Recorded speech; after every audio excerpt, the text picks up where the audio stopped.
Hey friends out there in YouTube land, Asenva here, and today we're doing a tea time talk, and we're going to talk a little bit more about my BJD characters. I'm not ready.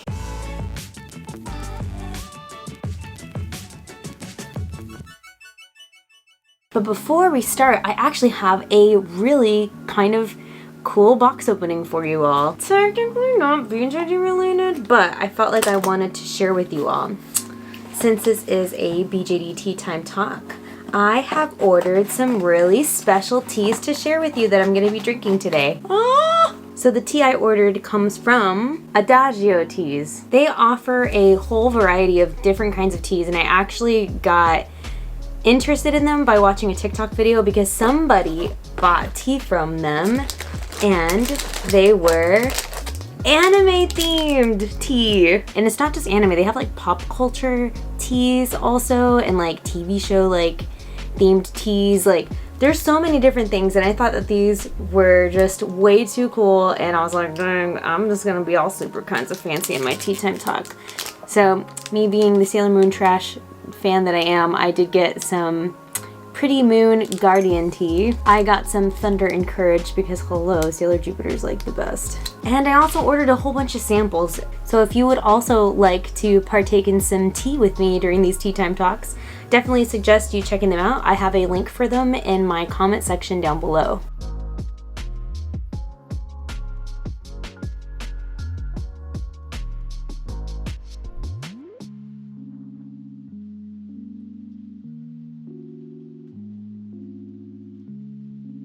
This week, I'm going off of what somebody had requested.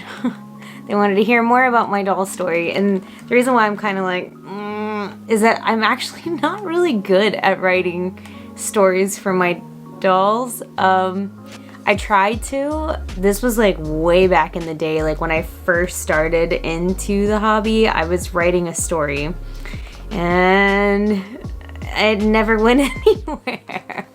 The story was called M.F.E.O, which stands for Made for Each Other, and it focused on my trio, which is this guy, this girl, and this guy. These three. And if you know anything about me, I am a sucker for shoujo mangas and, you know, love triangles. During my move from my last house to this house, my husband was cleaning out one of our computers or something like that, and he emailed me a folder called M.F.E.O files. I completely forgotten that I actually had like drafted the story from beginning to end because I was so determined to write it. So today what I would like to do is I would like to read you that draft. Fresh off the presses here for you. M.F.E.O, told by Asenva. Featuring my doll zone, Lotus, which is named Yue, my Resin Soul gang named Kai, and my doll family Lingyu, which is named Dre. Oh, my bad, I'm missing one character. Alright, now the family's all complete. Okay, so, my doll's premise. I'm literally reading you it's the most cringiest thing ever. Oh, this tea isn't spiked. Basic love triangle with Kai, Yue, and Dre. Kai, Yue, and Dre are living in the same apartment complex and go to the same prep college. Kai wants to be an artist and Yue wants to be a writer. Dre is a budding musician that is under a deal with his father, who is very wealthy, but he has to make it into the music world or else he has to run the family practitioner. They're a family of doctors from Mexico. I forgot I wrote about that. I mean, his name is Estreo. I mean, yeah, well, I forgot that I actually made him like flat out Hispanic. Really quickly though, if you like this cringe fest or you just want to see more BJD videos, make sure you subscribe and like, maybe. Yue is also in the school under a special condition. She is allowed to write, but must go back to China to visit her family. She is half American and half Chinese, and later comes out to find that her parents have arranged a marriage. Umi attends the local elementary school. She is in 3rd grade. Moving along, Kai and Umi's parents are deceased, and they lived with their aunt and uncle up till Kai was in college, or college age, and Umi started going to school. Umi was 3. How did I do the math on this? Umi was 3 when the parents passed away, and Kai was about 15. Dang, I wrote such an age gap. That's a 12-year difference. Parents left a fund to Kai and Umi for school and such, and when Kai entered college, he took a job and started living in an apartment. His aunt and uncle still care for Umi, and Kai goes to visit every day. There are rumors at the college that Kai sees an older woman every day, and maybe he has a kid of his own. There's lots of conspiracies, but it's really just him visiting his little sister because he values family. Oh my god. Do I have a date? Like, when did I write this? Yue is part of the school's newspaper and enjoys teasing Kai as much as she can. She really does like him, but has an understanding that she may... What is my grammar? She really does like him, but has an understanding that she may have an arranged marriage back at home. She is currently a junior in college. Tre likes Yue and likes to tease and be silly around Kai. He does feel the need to be competitive around Kai when Yue is around. He plays in a small band right now that is underground but is growing in popularity. He is the lead singer for the band and plays guitar now and then. The band's name is Stargazing. I actually named the band. He is also a junior in college. Oh, I added Sophie into this story. Hey girl, what's up? Come over here. I forgot. I did. I added... Okay, so Sophie... And she can't see, poor thing. I need to cut the bangs on this wig. She is my 50 centimeter Obitsu, and I wrote her into the story. And I think I also wrote Ash in there too, which is my Dolly's Anthony. It's really hard to see her, but she was super cute.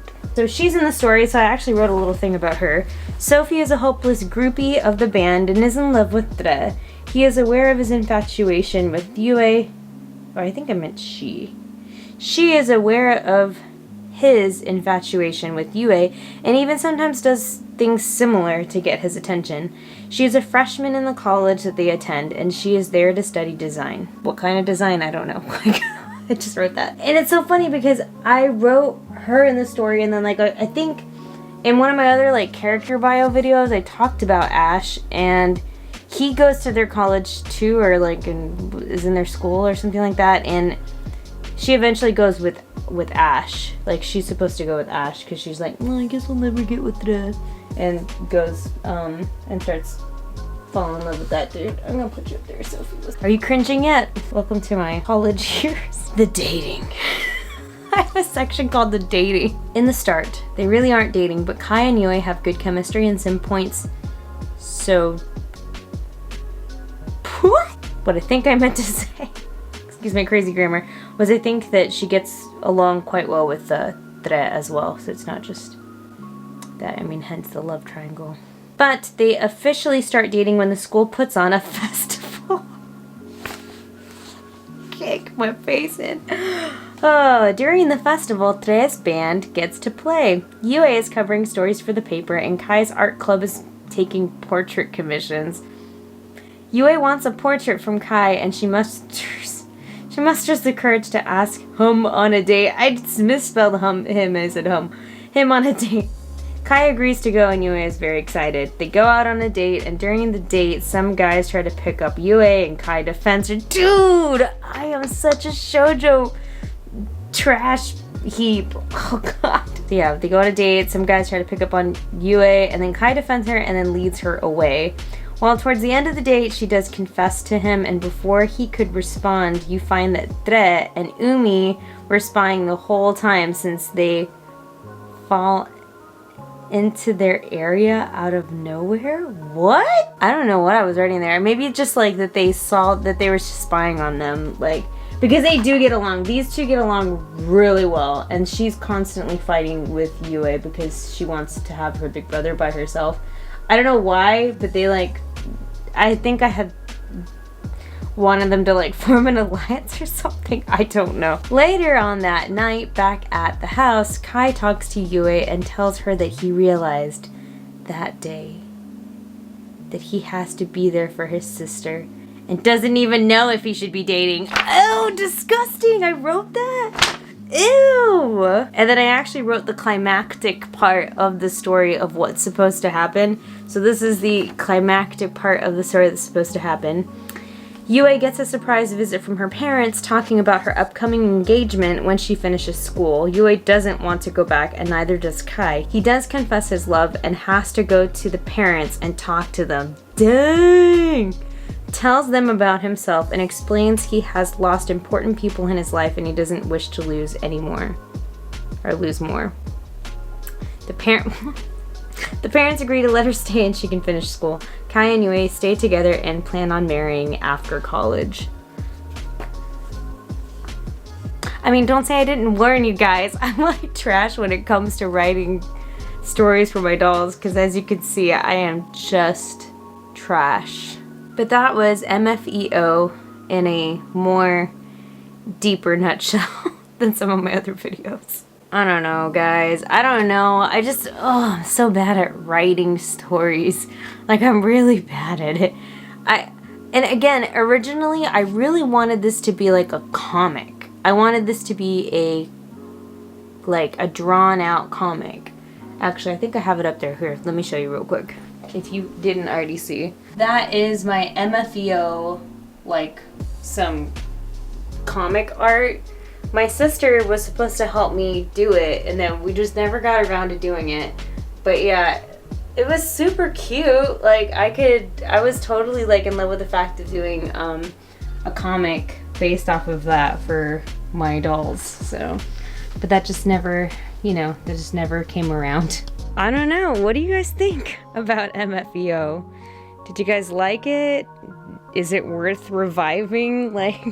I don't know. I hope you guys have a dollytastic day. Make sure to continue checking out the blog and all that good stuff. And I'll see you guys in another video soon.